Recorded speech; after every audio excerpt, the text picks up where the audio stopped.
নমস্কার বন্ধুরা, ভেন্ডির একঘেয়ে রেসিপি খেতে খেতে বোর হয়ে গেছেন, একদমই ভালো লাগছে না, ভাবছেন কিভাবে রান্না করবেন? তাহলে ভেন্ডির নিরামিষ এই রেসিপিটি একবার বানিয়ে নিন। আর বানানোর পদ্ধতিও কিন্তু একদমই সহজ, মানে ঘরে থাকা সাধারণ কিছু মশলাই কিন্তু এই রান্নাটা হয়ে যাবে। আর এটা এতটাই টেস্টি হয়, গরম গরম এক থালা ভাত শুধু এই দিয়েই খাওয়া হয়ে যাবে। বিশ্বাস না হলে একবার বানিয়ে দেখুন। চলুন তাহলে দেখে নেওয়া যাক। তো এখানে আমি কিছু ভেন্ডি নিয়েছি, আর ভেন্ডিগুলো কিন্তু আগেই ভালো করে পরিষ্কার করে ধুয়ে নিয়েছি। আর ভেন্ডিগুলো দেখুন খুবই কচি। যে কোনো ঢ্যাঁড়স বা ভেন্ডি রান্নাতে কচি ঢ্যাঁড়সটাই কিন্তু বেশি ভালো হয়, সেটা কিন্তু আপনারা সকলেই জানেন। আর এখানে কিন্তু আমি কচি ঢ্যাঁড়সটাই নিয়েছি। এবার এই ঢ্যাঁড়সগুলো কেটে নেব। প্রথমেই আমি দুই দিকটা কেটে বাদ দিয়ে তারপর মাঝখান থেকে শুধুমাত্র দু টুকরো করে নিচ্ছি। ঢ্যাঁড়সটা কিন্তু আপনারা আপনাদের পছন্দ মতো কেটে নেবেন।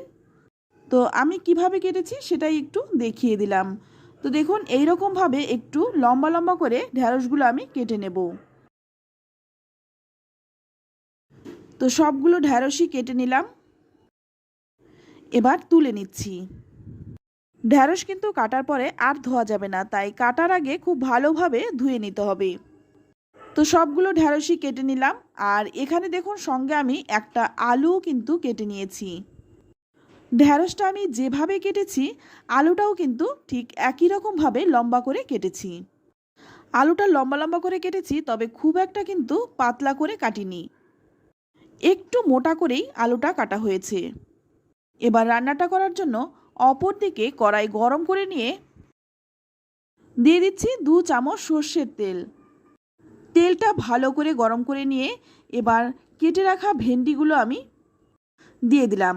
এবার এর মধ্যে দিয়ে দিচ্ছি সামান্য একটু হলুদ গুঁড়ো, আর দিয়ে দিচ্ছি সামান্য একটু লবণ। আর লবণ আর হলুদ গুঁড়োটা দিয়ে খুব ভালো করে ভেন্ডিটা ভেজে নেব।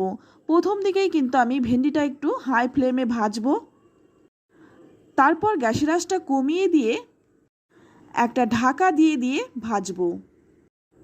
তো দেখুন ভেন্ডিটা কিন্তু আমি ঢাকা দিয়ে দিয়ে ভেজে নিয়েছি,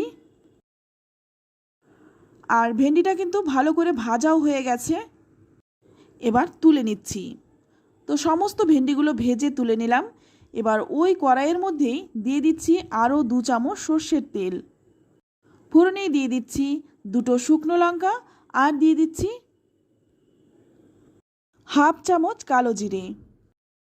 ফোড়নটা একটু ভেজে নিয়েই এবার এর মধ্যে দিয়ে দেব কেটে রাখা আলুগুলো।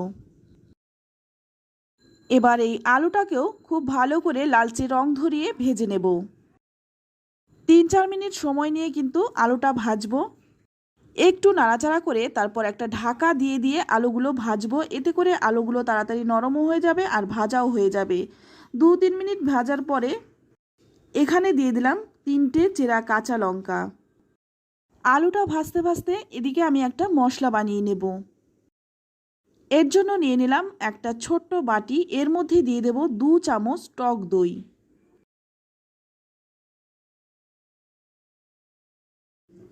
এবার এর মধ্যে দিয়ে দিচ্ছি 1 চামচ জিরের গুঁড়ো, দিয়ে দিচ্ছি হাফ চামচ ধনে গুঁড়ো, দিয়ে দিচ্ছি খুব সামান্য একটু ঝাল লঙ্কার গুঁড়ো, সামান্য একটু দিয়ে দিলাম হলুদ গুঁড়ো, আর এখানে দিয়ে দিচ্ছি হাফ চামচ চিনি। এবার এই সমস্ত কিছু একই সঙ্গে খুব ভালো করে মিশিয়ে নেব। আর এটা কিন্তু মিশিয়ে অন্তত 10 থেকে 15 মিনিট রেখে দিতে হবে। এই মশলাটা কিন্তু আমি আগেই বানিয়ে রেখেছিলাম। এখন কিন্তু আপনাদের সঙ্গে আধ ঘন্টা পরে মশলাটা দেখাচ্ছি, আর মশলাটার কালারটাও কিন্তু অনেকটাই চেঞ্জ হয়ে গেছে। একটু নেড়েচেড়ে নিয়েই এবার এই মশলাটা আমি আলু ভাজার মধ্যে দিয়ে দিলাম। যখন এই মশলাটা দিতে হবে তখন কিন্তু গ্যাসের আঁচটা একদম কমিয়ে দেবেন, নাহলে কিন্তু টক দইটা কেটে যেতে পারে। মশলার বাটিটা ধুয়ে সামান্য একটু জলও দিয়ে দিলাম। এবার ভালো করে নেড়েচেড়ে মিশিয়ে নিয়ে এর মধ্যে দিয়ে দিচ্ছি স্বাদ মতো লবণ।